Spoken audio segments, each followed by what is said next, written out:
오늘 우리가 읽은 이 본문 말씀을 중심으로 주제를 우리는 감사를 잊고 살지 않는가 하는 그런 주제로 같이 좀 오늘 새벽 묵상을 나누려고 합니다. 우리는 감사를 잊고 살지 않는가. 본문 신명기 31장 3절부터 32장 14절은 이 모세 노래 중에 앞부분을 우리가 읽었습니다. 여러분, 이 모세 노래를 왜 하나님께서 모세에게 만들어라 한 얘기 제가 말씀드렸죠. 하나는 증거로 삼기 위해서, 너희들이 이렇게 저주받는 것은 하나님의 언약을 파기하고 하나님이 이렇게 너희들에게 저주를 내린 것은 정당하다 하는 증거를 삼기 위해서, 또 다른 하나는 이렇게 그 노래가 강하지만은 사실은 그 속에 그 백성을 향한 하나님의 호소, 사랑의 마음으로 호소한 내용도 있다 한 내용을 어제 말씀을 드렸는데, 이것이 바로 모세의 노래예요. 이 노래를 보면은 하나님과 이스라엘 백성을 대비시켜 나가는 것을 보게 됩니다. 즉 하나님은 어떤 분이신가? 변함이 없으시고 선하시고 신실하신 데 반해 이스라엘은 하나님을 배반하고 그 은혜에 합당하게 생활하지 못한다, 행하지 못한다 하면서 하나님의 신실함, 이스라엘의 배은 맹덕을 이렇게 비교하면서 말씀을 전개하는 것을 보게 됩니다. 우리 그 내용을 몇 가지를 좀 보도록 하겠습니다. 먼저 이스라엘 백성은 이스라엘 백성을 인도하신 하나님의 선하심에 대한 내용이 나오는데 10절부터 14절이죠. 몇 구절 한번 좀 살펴보도록 하겠습니다. 제가 10절을 읽어드리겠습니다. 여러분 눈으로 10절 한번 보십시오. 여호와께서 그를 황무지에서 짐승이 부르짖는 광야에서 만나시고 호위하시며 보호하시며 자기의 눈동자같이 지키셨도다. 하나님은 주력 없이 이스라엘 백성들을 광야에서 이렇게 보호하셨다는 것입니다. 여러분, 광야는 짐승들이 울부짖는 것이고 사람이 살 수 없는 황무지가 아니겠어요? 그런데 하나님께서 그 백성을 눈동자와 같이 40년 동안 그 광야에서 그들을 보호하셨다. 그래서 그들이 아무 탈 없이 40년 동안 광야 생활을 유랑할 수 있었다 하는 이야기를 지금 하는 것입니다. 12절을 넘어갑니다. 12절을 제가 읽어드리겠어요.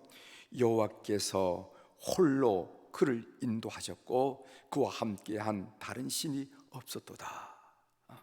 하나님께서 단독으로 홀로 이스라엘을 광야에서 인도하셨다는 것입니다. 그런데 이스라엘 백성들을 가만히 보니까 하나님 외에 우상들에게 기웃거리고 있는 거예요. 이 얼마나 부당하느냐 하는 이야기를 지금 하고 있는 것입니다. 그 다음에 14절을 제가 읽어드리겠습니다. 소의 엉긴 젖과 양의 젖과 어린 양의 기름과 바사에 난 순양과 염소와 지극히 아름다운 밀을 먹이시며 또 포도즙의 붉은 술을 마시게 하셨도다.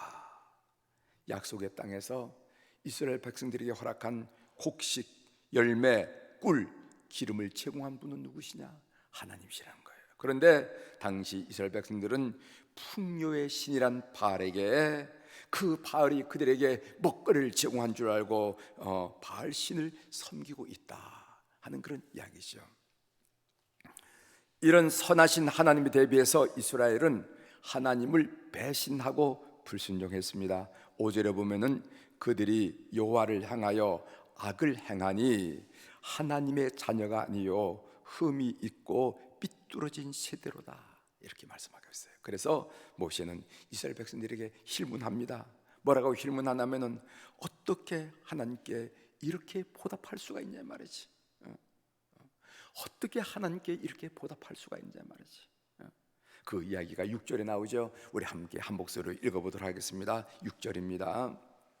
어리석고 시작. 어리석고 지혜 없는 백성아, 여호와께 이같이 보답하느냐? 그는 내 아버지시요 너를 지으신 이가 아니시냐? 그가 너를 만드시고 너를 채우셨도다 하면서 오늘 모세가 이스라엘 백성들에게 노래로 어떻게 하나님께 이렇게 보답하느냐, 여러분 한번 상상해 보시기를 바랍니다. 아이들이 또 젊은이들이 또 노인들이 그 입에다 노래를 부르는데 어떻게 하나님을 이렇게 보답하느냐, 어떻게 하나님을 이렇게 보답하느냐 한 노래가 늘 흘러나온다고 여러분 상상해 보시길. 어제 이 본문을 제가 이렇게 묵상하면서 사랑하는 교회 여러분, 이스라엘 백성만 이렇게 배은망덕하는가? 우리는, 나는 이라는 자문을 하게 되더라고요. 본문을 읽으면서 묵상을 하는데 오늘 지금 하나님과 이스라엘 백성들을 대비해서 하나님의 자애로움, 하나님의 선하심, 하나님의 그 끊임없는 사랑에 대해서 이스라엘 백성들은 배은망덕함으로 보답하고 있는데, 이 현상이 그들에게만 있었는지 아니면 우리는, 나는 이라는 자문을 하게 됐습니다. 따지고 보니까 그 배은망덕함이 우리가 이스라엘 백성보다 더하면 더했지 덜하지 않았어요. 한번 살펴보겠습니다. 하나님이 우리에게 베푼 은혜와 축복이 얼마나 큰지. 여러분, 올해가 6.25 전쟁 70주년이 된 해입니다. 70주년이 된 해. 그러니까 1950년 6월 25일에 전쟁이 발발해서 1953년 7월 27일, 그러니까 3년 1개월 2일 동안 전쟁이 일어나는데, 이 전쟁을 남북이 38선을 기점으로 해서 3회씩 넘나들면서 전 국토의 80%를 쑥대밭으로 만들었어요. 그래서 우리나라를 완전히 세계 최빈국으로 떨어뜨리고 전락시킨 것이 바로 6.25 전쟁이 아닙니까? 인명 손실만 봐도요, 한국군 63만 명, 유엔군 15만 명 해서 우리 편에서 78만 명이 전상 그리고 실종됐어요.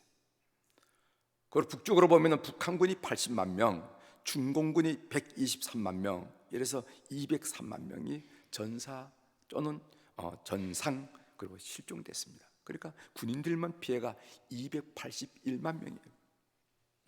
전체 국민, 전 국민의 2분의 1이 전쟁 피해를 입었습니다. 난민 숫자가 1000만이 돼, 1000만. 밀려가면서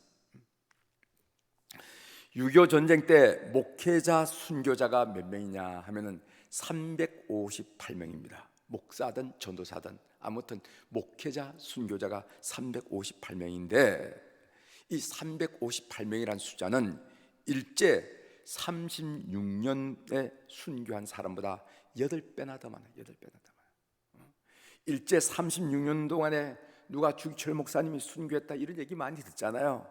그 숫자보다도 8배가 더 많은 거가 3년 동안 우리 민족사 서로 죽이고 일어났다. 파괴된 교회가 890곳이에요. 890곳. 저는 초등학교 때까지 거의 6년, 옛날에 국민학교죠, 때까지 검정 고무신을 신고 다녔어요. 여러분들 뭐 검정 고무신 신는지 안 신는지 모르겠지만, 이 검정 고무신을 신고 공놀이를 하면은, 공차기를 하면은, 공을 한번 차면은 공보다 고무신이 더 멀리 나갑니다. 막 하늘로 날아. 그 신발을 신고 6년 동안 다녔어요. 그 당시 학교에 점심 도시락을 싸갔는데, 점심 도시락을 싸가면 그때는 왜 그렇게 선생님들이 도시락 검사라는 걸 했어요. 여러분 도시락 검사라는 걸 들어보셨죠? 다 도시락 뚜껑 열어 이러고 선생님이 이렇게 쭉 보는데, 한 반에 60명이었는데 다 새까만 보리밥이었어요. 여러분 보리밥도 도종을 많이 하면 흰색이 나옵니다. 근데 그 보리밥조차도 아끼려고 도종을 껍질만 벗겨요. 그러니까 우리 남자분님 옷보다도 더 새까만. 근데 그 60명 조금 넘는 반 중에서 하얀 이밥이라 알죠? 옛날 이밥이란 말 했죠. 하얀 이밥을 싸가던 사람이 저하고, 그 당시 그 지역에 그 경찰서 지서장이 있어요. 지서장 아들 2사람밖에 없어요. 2사람. 그 정도로 참 어렵게 살았던 세월이 바로 그런 세월입니다. 두 가지 예를 들었지만은, 그런 우리나라가 하나님의 축복을 참 많이 받았어요.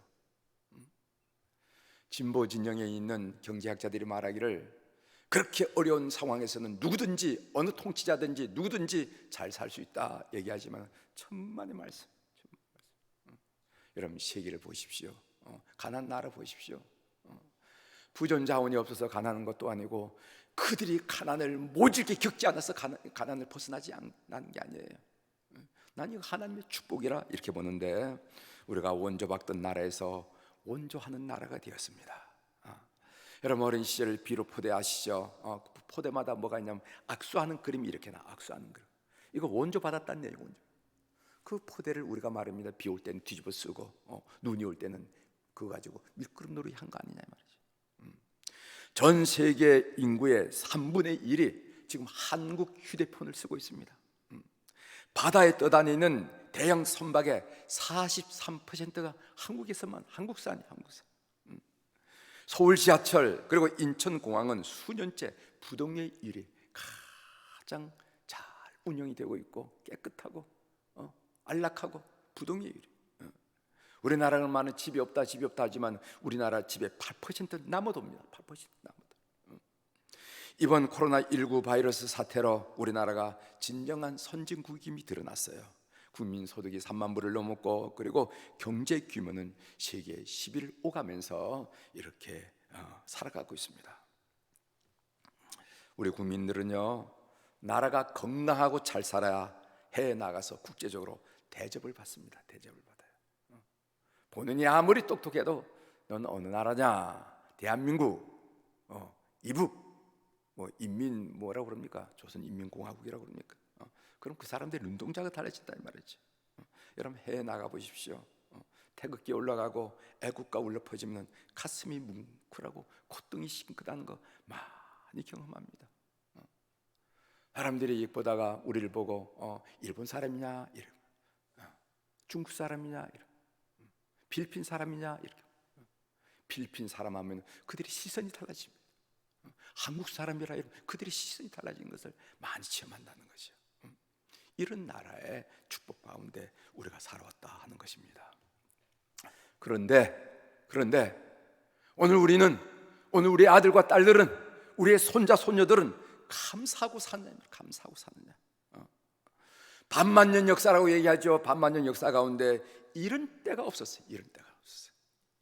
그런데도 우리는 쉽게 헬조선, 지옥 같은 나라란 말이 입에서 튀어나온다 이 말이지.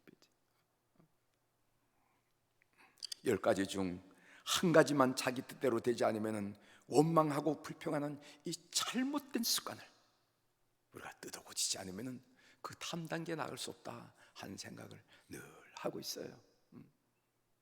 여러분 우리 육신도 그렇지 않습니까? 맑은 공기, 좋은 음식, 이거 먹어야 건강한 거 아니겠어요?